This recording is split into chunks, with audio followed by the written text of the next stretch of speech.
But can you talk about your image, for example? Because I mean, I think it's. I wish everybody who actually sent the images would be here, because that's it will help us to. Yeah. So I didn't know what I was going to choose, and I started writing down roles and identities, and I was thinking, well, you know. And then, as soon as I wrote down woman, I thought, well, that feels quite like factual as well as conceptual, and something that wasn't like too transient for me. Like, I think I'm always going to identify as a woman, whereas some of the other identities are more fluid. Mm-hmm. So I chose woman, and then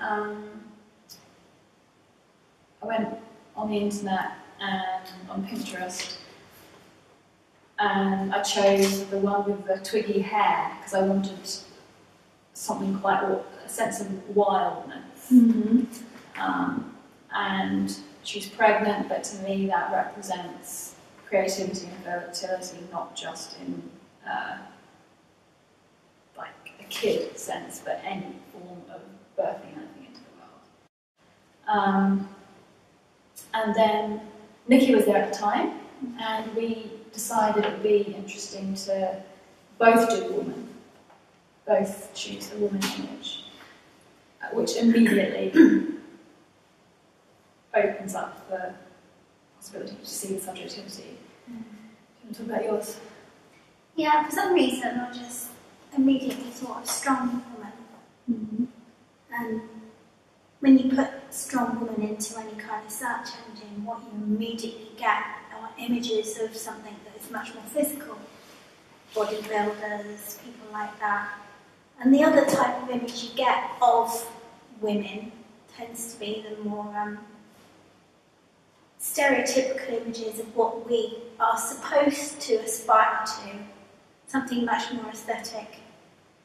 And I just started thinking about female artists and how they, at times in their careers, have depicted their strengths or weaknesses. And I always felt that Hannah Wilke always exposed herself in her different, not so much roles, but evolved in her career. And obviously right at the very end she had breast cancer and she died. But some of her most striking images are the ones of her under treatment, which that is one. And to me, that's a strong woman. Who's someone who's strong at their weakest point and is prepared to show everybody, you know, not necessarily the horror of it, because I don't see them as horrific images at all. She's just exposing her weakness, which to me is a strength. Yeah. And I think, you know, it shows great strength to be able to expose your weakness. So that's why I went with that image. So, going back to that question of identity, how do you see the image in relation to you? To me? Yeah. When you think of identity, it is something to do with you, I'm assuming. No. Or you just took it more as an abstract concept? Yes. Okay. Yeah, I don't really relate it to me. Not my choice. I thought it was we meant to choose something that we identify with. I identify with the strength of a woman, however that kind of takes form, and it just so happens that that's how, you know, my research evolved in that moment. Yeah, it wasn't so it was the concept, and then you found that image. And as you were speaking, I was suddenly realising how weird it was that we were seeing what images the internet would serve us. Yes. And I struggled with that because I wanted one to represent like a scholarliness. And I resorted to books because I couldn't quite find a slightly historical man, philosopher, like... You need a beard. Yeah, like, you know, but icon that seems to represent something in me. But the other thing that I noticed about thinking about all of this is that all of the things that I associate with as some identities or things that I've identified with are actually things that I'm now consciously trying to let go of because I know they're not me. And I want the choice to act in that role, but I don't want to act you don't want to in that role by to. default, by conditioning. Mm-hmm. Yeah. And the other thing that, on that note, we were talking yesterday, and we suddenly, because we're talking about we and they, and how when you say we, it kind of implies that there's automatically a they, in some contexts, maybe not always.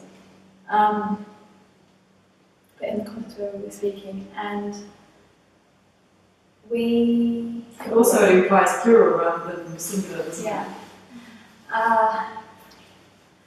And suddenly when we were speaking, I'm so conscious of the words now. When we were speaking, Isaac said something, and we became aware of the fact that there is an I, and a we, and a you that you identify with as you, but we also contain an other. So, and not just the other from people looking at us, but the other that is, I don't know what it is, it's like, in the context of identifying with something and adopting it, because I'm trying to let things go, and in terms of adopting it, I've adopted it because that seems to be like a good safety mechanism, or I get approval, or I just like it, I don't know, or it seems to be me, or whatever. And then, so the other becomes the less desirable, the things that maybe I don't want to be me, the other face, distance, which is where that poem came in. So by the other, do you mean the kind of face that you put onto the rest of the world?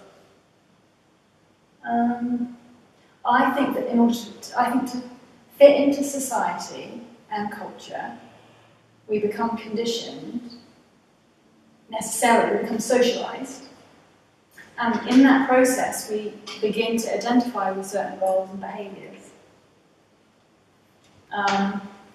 So is that what you mean by that? And so then the other is the other elements of yourself that you wouldn't be so willing. The other, for me, is the other parts of me that don't actually fit with the identity that is my dominant identity. I see what you Mm-hmm. mean. Yeah, makes sense. I mean, linking with what you're saying, we can say that it is a conditioning, identifying, identity, in some kind of social conditioning. And I'm just going back to that point that it is, if we put it under the magnifying glass, if we try to deconstruct our identity, my identity, then you start to reclaim. You open up all these questions, all these questions of to do with identity, and you start to see all the influences, all the conditionings, and things that kind of imposed on us, even at an age that we don't even have language yet. So we don't have the critical ability to distance ourselves and say, this is not me.